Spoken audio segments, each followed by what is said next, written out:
Bonjour à tous, pour la première fois depuis sa création, l'interview backstage ne se passe pas sur notre plateau habituel, mais au Carré Curial, en plein centre-ville de Chambéry, et à l'occasion de la soirée Touche pas à mon opéra, à l'Opéra Discothèque, et à l'occasion aussi de la rentrée de TPMP sur C8 ce soir, Benjamin Castaldi et Jean-Michel Maire sont les invités de l'interview backstage.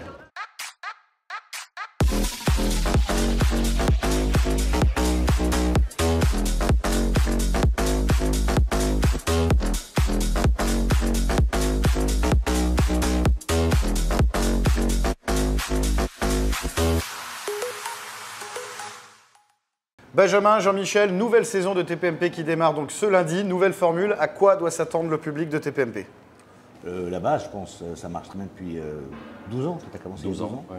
Je crois que tu étais dans les premiers chroniqueurs de la première émission. Première émission, 1er avril 2010. Ouais. Bon, à l'époque, il était journaliste sérieux et avec un background important de guerre, etc. Oui, entre autres. Qu'est-ce qui s'est passé? Ah bah non, mais plus je vis, plus j'ai envie de m'amuser. Mais non, j'ai envie de m'amuser. Et je pense que cette année, ça va être 50% d'Arca, 50% sujet un peu d'actu, un peu chaud. Mais avec moins de politique. Bah oui, ça c'est l'avantage. Il n'y a plus de pression Oui, politique. il y aura moins de politique, mais je pense que ça va être toujours très collé à l'actu. Oui, parce qu'il y aura une rentrée sociale qui va peut-être être agitée. Ouais, ça va être un peu compliqué. Donc du coup, ça va être, je pense, les débats vont être chauds. Ouais, je pense. Mais avec toujours beaucoup d'Arca quand même. Obligé avec Je pense que ça va être très proche de la saison de l'année dernière, puisqu'il c'est incroyablement forte par rapport à la durée de l'émission, 10 ans. Normalement, ça fait comme ça les émissions. Et là, c'est plutôt comme ça. Donc, à mon avis, on ne va pas changer grand-chose. D'accord, très bien. Jean-Michel, tu étais assez absent, tu étais même pratiquement complètement absent la saison dernière. Qu'est-ce qui s'est passé? Et là, je crois que ça y est, c'est ton vrai retour dans l'émission, parce que tu as tourné les pilotes. Bah, pour être tout à fait honnête, j'en avais un peu fait le tour. C'est vrai qu'au bout de 11 ans, j'avais l'impression de tourner un peu en rond. Donc je continue à rester un peu. Je fais le 6 à 7 avec Benjamin. Je faisais l'émission TPMP ouvert à tous avec Agathe Prou le vendredi et TPMP People le samedi avec Mathieu Delormeau. Mais c'est vrai que dans la semaine, j'ai été beaucoup moins. Parce que franchement, je me sentais usé, un peu fatigué. J'ai 60 ans quand même. Donc du coup, voilà. Et puis cette année, Cyril m'a rappelé pendant l'été en me disant reviens Jean-Michel, tu manques, tu peux pas rester tout le temps comme ça en dehors et ça. Donc du coup j'ai accepté de revenir. Je sais pas à quelle fréquence du tout parce qu'il y a tellement de chroniqueurs que je vois pas la place de qui je pourrais prendre. Ils sont tous très bons. Alors pas la mienne évidemment. Non, pas la tienne. Maintenant si tu as besoin d'argent. Mais voilà. Mais après je vais revenir. Je sais pas à quelle fréquence. Mais enfin en tout cas je vais plus en faire que l'année dernière, ça c'est sûr. D'accord, très bien. Et tes projets, c'était une connerie ou c'est vrai tes projets de monter un bar à l'étranger? Ah oui, non, mais je dois toujours partir en Thaïlande, mais quand on me charrie toujours avec ça, mais parce que je suis dépendant d'un pote qui, lui, investit des fonds là-bas. Donc on va partir à Phuket là-bas, mais ça peut être dans 2 mois, dans 4 mois, dans 6 mois, je sais pas, mais ça va se faire, je sais pas quand. Pas encore concret, mais c'est toujours en projet. C'est sûr, je finirai ma vie là-bas. Très bien. Benjamin, ton image, elle a changé au fil des années à TPMP, il me semble. En arrivant à TPMP, tu n'as pas la même image aux yeux du public qu'à l'époque de TF1, etc. Pour toi, qu'est-ce qui a changé? Moi, je me suis en fait plus lâché. Je me suis un peu rapproché d'un public que j'avais perdu, à savoir les jeunes. J'avais une image assez brouillée. On me prenait pour un mec prétentieux, arrogant, pas sympathique. Tu l'étais ou pas à l'époque? Alors pas du tout, mais c'est quand on est sur TF1, quand on a des primes, etc. Puis moi j'avais une image un peu de flambeur, etc. que j'ai gardé à TPMP. Moi c'est devenu un gag. Donc je pense que je me suis humanisé en fait. Et c'est la qualité qu'il y a chez Cyril, c'est que les chroniqueurs, globalement, ils sont à l'antenne tels qu'ils sont dans la vie. Et si on n'est pas à l'antenne comme on est dans la vie, généralement, ça ne dure pas très longtemps sur le plateau. Et tu retournes demain, imaginons demain, tu retournes sur une autre chaîne en tant qu'animateur. Qu'est-ce qui se passe? Mon salaire change sûrement, mais non, honnêtement, ça ne change pas grand-chose. Moi, j'ai la chance de remplacer Cyril. J'ai la chance de faire, d'être un peu le numéro 2 qui tourne. Donc, je suis très heureux en termes d'animation. Chroniqueur, je ne suis pas le meilleur parce qu'il y a des gens qui sont plus au fait là-dedans. Je suis moins à l'aise en tant que chroniqueur, mais j'ai une place qui est un peu à part. Quoi. Cette année, tu partages l'animation au fil de la semaine avec pour le 6 à 7. Alors, apparemment, ça va tourner entre moi, Montiel, je crois que Delphine Vespizer, Kelly et Benaïm. Ah oui, ça fait beaucoup. Je crois. Oui, j'ai lu ça aujourd'hui. Ça va faire une semaine sur 5 alors. D'accord. T'as un trou dans le but. Non, tu vas le faire plus souvent. C'est un très bon animateur, Benjamin. Franchement. Parce que remplacer Cyril pour faire les émissions du vendredi comme il l'a fait, c'est impossible. C'est une mission impossible. Et il a réussi à trouver sa place, à faire autre chose et à animer de façon magnifique. Au début, j'étais un peu dans le. Et l'émission roule, moi je l'ai faite souvent et que ça, l'émission roule, il va très vite comme ça, il est très actif, franchement, bravo. Le chroniqueur avec qui, Benjamin, tu préfères travailler quand tu es à l'animation de TPMP? Un chroniqueur avec qui tu as la plus grande entente? Je m'entends. je suis très pote avec Jean-Michel, incontestablement. Et s'il n'était pas là? Je suis très proche de Kelly. Après, voilà, je m'entends bien avec tout le monde, globalement. J'ai pas d'ennemis. Bon, Gilles Verdès, on l'aime pas à l'antenne, mais il est plutôt sympa dans la vie. Oui, parce qu'on peut se demander quand même, quand on passe autant de temps ensemble tous les jours depuis autant d'années, on peut se dire, est-ce que l'entente entre les chroniqueurs a changé au fil des années? Est-ce qu'il y a une lassitude? C'est impossible. Si on ne s'entend pas, moi je vois plus souvent les chroniqueurs des TPMP que mes enfants. Donc si on ne s'entend pas, c'est ingérable. Donc il faut s'entendre. Et qui, personnellement, vous deux dans l'émission, vous aimeriez voir arriver comme nouvelle tête dans TPMP? Alors, il y en a déjà tellement des têtes, franchement. On est très nombreux, franchement. Et honnêtement, c'est très compliqué, même si tu es bon ailleurs, rentrer dans la bande, c'est très particulier. Paradoxalement, c'est très difficile. D'accord. Je pense que c'est facile d'être là, de faire 3 vannes, mais en fait, on a des petits créneaux, il faut prendre le bon moment, et c'est très compliqué d'être bon dans l'émission, vraiment. On se connaît tellement bien en plus que dès que Benjamin parle, ou Gilles, ou quelqu'un d'autre, etc., on sait déjà ce qu'il va dire pratiquement avant qu'il parle, donc du coup on est très réactif, etc. Donc quelqu'un qui n'est pas habitué, c'est beaucoup plus compliqué de réagir. Benjamin, là, il y a une rumeur qui tourne depuis cet été sur le retour probable de Secret Story sur TF1 l'année prochaine. Ouais. Apparemment, d'après les rumeurs qu'il y a, ça ne serait pas Christophe Beaugrand qui serait pressenti à l'animation. Il y a ton nom à toi et celui de Camille Combal qui est sorti cet été. Alors, ils ne m'ont pas appelé, c'est la question. Beaugrand, il a raison parce qu'il a fait un très beau travail sur LCI et je pense que son image a vraiment changé. Il aurait tort de retourner faire Secret. Camille, je pense qu'il aurait tort aussi parce qu'il a fait que... Déjà beaucoup de choses. Non, mais surtout, il a beaucoup remplacé entre guillemets, des stars d'émissions. Il a fait Les Millions, c'était Foucault. Il a fait La Famille en or, il y en a eu beaucoup avant lui. Secret, c'était beaucoup moins. Danse avec les stars. Donc je pense qu'il aurait tort de reprendre encore un format qui n'est pas le sien. Masked Singer et tout, ça fait beaucoup déjà. Masked Singer, c'était un truc original. Oui. Mais honnêtement, je ne vois pas qui ils vont prendre. C'est une grosse machine, en revanche. Alors la rumeur quand même, malgré tout, elle n'est pas partie de nulle part. Il y a encore un an, puisque ça serait pour l'été prochain. Si jamais TF1 t'appelle.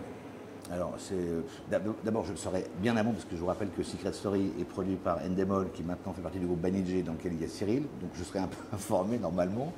Donc ça me paraît fort improbable. D'accord. Et honnêtement, retourner à TF1 pour faire que Secret, ce serait une mauvaise idée. Et je suis quand même... Trop risqué? Risqué, je sais pas. Ça peut marcher, hein, Secret. Je pense qu'il y a une attente. Je pense que Alors, si on change un peu le concept aussi, ou si on change... Ouais, le problème c'est que déjà à mon époque, TF1 ils se bouchaient le nez, ils avaient peur de tout. Il fallait pas mettre des bips tout le temps. On a pris un gros coup de vue avec les Marseillais, etc. Non pas que ce soit une émission intellectuelle, mais bon, là, on a été un peu ringardisés. Donc c'est un défi compliqué, mais ça peut marcher. Très bien. Je ne le ferai pas. S'il m'appelle, à moins qu'il me propose la même chose qu'à l'époque, ce qui est fort improbable. Mais il ne faut pas parler trop vite, on ne sait jamais. Ouais, ça serait fort improbable quand même. Donc, ce ne serait pas très bon pour l'image de TF1. Ils reprennent déjà la Starac, le Secret, ils font que des ressucés, c'est pas terrible. Mais je ne sais pas si les gens je ne sais pas si les jeunes, les très jeunes, je ne sais pas s'il y a des très jeunes là, qui a envie de voir cette émission. Voilà, Secret Story, qui a envie du retour de Secret Story. Non, personne. En fait, ils ne savent même pas de quoi on parle. Ça a 15 ans l'émission. Est-ce que dans le public, il y a des gens qui regardaient Secret Story à l'époque? Bah non. Non. Ouais, il y en a quelques-uns quand même. Ouais, si. Vous voulez le revoir ou pas? Non. Non. Oui, il y en a quelques-uns quand même. C'est pas ouf. C'est mitigé. Plus ce Starac. Plus ce Starac, ouais. Le retour de la... Alors, je crois encore moins que Secret Story. En tant qu'expert des médias, justement, alors toi, tu crois moins au retour de la Star Academy? Franchement, après Nouvelle Star, après The Voice, refaire un talent show avec des mecs qui, on va voir, apprendre à chanter, donc c'est des mecs qui ne savent pas vraiment chanter. Alors, je ne crois pas du tout. Non, moi, de toute façon, je ne regarde plus tellement la télé comme 5 ans. Maintenant, je regarde que les plateformes comme Netflix, etc. Donc, pour que je me remette sur la télé, il faut que ce soit vraiment un format original. Regarder quelque chose que j'ai déjà vu 10 000 fois, ça m'intéresse pas. Alors, 2 infomédias qui sont tombés pendant l'été. En tant qu'expert média, qu'est-ce que vous pensez de l'arrivée j'ai perdu son nom, de Christophe de Chavannes, pardon, en tant que chroniqueur sur France 2 avec Léa Salamé le samedi soir? Ça peut être une bonne idée. Ça peut. Christophe de Chavannes n'aime pas partager, la place d'animateur, donc il soit... avec Léa qui, elle, ne pourra pas partager sa place non plus, parce qu'elle s'est débarrassée de Laurent Ruquier, c'est pas pour se remettre avec le De Chavannes, donc on lui impose le De Chavannes. Je ne suis pas sûr que ça soit un attelage qui soit très efficace. Très bien. L'éventuel, parce que c'est pas encore signé, mais l'arrivée de Laurent Ruquier sur M6, on en pense quoi? Avec une émission, un talk show culturel? À mon avis, c'est fort probable. Ouais. C'est le même groupe qu'RTL. Voilà. Il y a sûrement de la place pour un talk show de dimanche soir, un peu ce que faisait Fogel avant. Mais bon, je pense que c'est très probable. Oui, et puis il a vraiment sa patte, Laurent Ruquier. Ce qu'il a de génial, c'est qu'il fait une émission, on ne dit pas, on regarde Ruquier, on ne dit pas le nom de l'émission, on regarde Ruquier. Donc il peut aller sur la chaîne qu'il veut. Samedi soir d'ailleurs, à mon avis, sur M6. Parfait. Jean-Michel, un mot pour décrire Benjamin. Un super pote, super fidèle en amitié, très bon animateur. Très mauvais joueur de poker, et, très mauvais sportif, mais vraiment un pote en or. Quelqu'un qui est vraiment, que j'ai découvert grâce à l'émission, voilà, que j'avais très peu vu avant et qui est vraiment un mec génial. Benjamin, un mot pour décrire Jean-Michel. C'est un mec en or, un mec fidèle, un mec droit, qui n'est pas prêt à vendre son âme pour avoir plus à l'antenne. Et ça, c'est une qualité rare. En télévision, généralement, les gens sont prêts à vendre leur slip pour avoir une place. Et encore, je dis slip pour être poli. Non, il est très fidèle et très droit. Très bien. Il était très rare en télé. Et enfin, à tous les deux, un mot pour décrire Cyril Hanouna. Alors Oula. là, il a un nez incroyable. C'est un bosseur de ouf. C'est un bosseur de ouf. Il se lève le matin, le premier truc qu'il fait, il regarde les audiences, toutes les émissions, etc. Je pense qu'il n'y a pas quelqu'un qui connaît mieux la télé, les audiences, les courbes d'audience que lui. C'est un bosseur, parce qu'on le voit à l'émission en train de déconner, etc. C'est un bosseur de ouf. Il bosse, il joue au paddle, mais à côté de ça, il bosse tout le temps. Il n'y a que ça qu'il a. Même pendant les vacances, il bosse. Voilà. Et il sent les choses. Donc c'est le seul animateur qui. Benjamin, je pense que tu seras d'accord. Enfin, Benjamin aussi le fait aussi, mais lui, il est vraiment dans l'entertainment. C'est-à-dire que quand on fait l'émission, il y a un truc qui marche bien, etc. Il supprime tout le reste et puis il va en faire des tonnes sur ce truc-là, quitte à supprimer la moitié du reste de l'émission parce qu'il sent les choses. Et ça, c'est incroyable. Non, il est hors norme. Il y a que lui. C'est un mec qui peut faire effectivement 40 minutes, 50 minutes sur un petit truc. Sur une connerie. Sur une connerie, il peut partir en délire sur une fausse bar mitzvah, il peut partir en délire sur une fausse soirée disco. Ça, il est imbattable, un pro imbattable, un sens inné du direct. Et surtout, ce qui est ouf avec ce mec, c'est que c'est un garçon qui, pendant 15 ans, a ramé. Personne n'en voulait. Et il a retourné tout ça, et maintenant, Et il en profite de façon saine du succès. Voilà. Il n'en profite pas, mais surtout, il a pas oublié. Mais il est dans son truc et c'est un pro comme j'en ai rarement vu. On est tous un peu des enfants de Chavannes et il est vraiment un cran au-dessus. Voilà. Parce que lui, il peut partir à l'antenne avec 3 mots ou même rien du tout. Il peut tenir 2 heures. Moi, je suis incapable. Ouais. Et je pense qu'à part lui, personne ne peut faire ça. Très bien. On va continuer à présent avec la séquence habituelle, l'anecdote backstage de nos invités.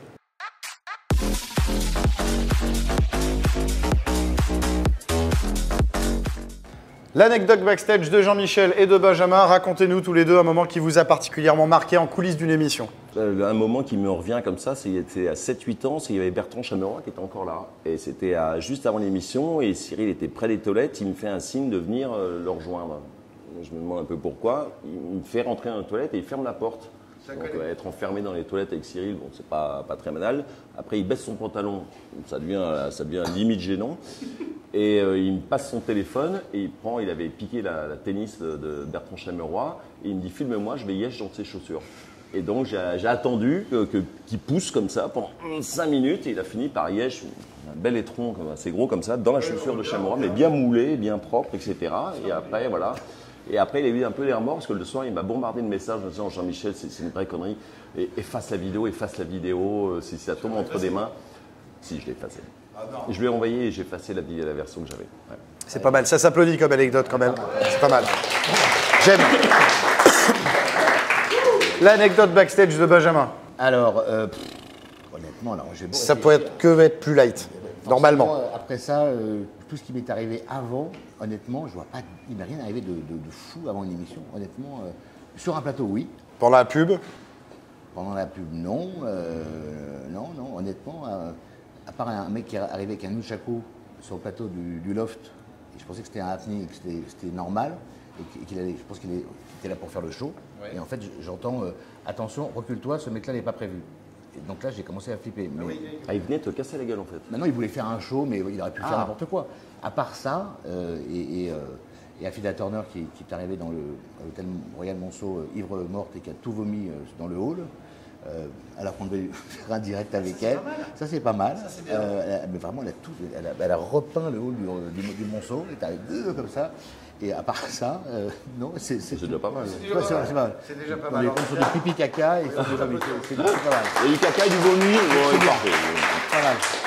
Pas mal. Ça donne le ton de la soirée de l'opéra ce soir, à mon avis, je pense. Benjamin, Jean-Michel, merci d'avoir été dans l'interview backstage et merci de venir à Chambéry pour Touche pas à mon opéra ce soir. On remercie évidemment le Morito qui nous accueille pour l'émission et l'Opéra Discothèque dans lequel on va se retrouver évidemment ce soir pour faire la fête et pour réveiller Chambéry. À très bientôt dans l'interview backstage avec un nouvel invité.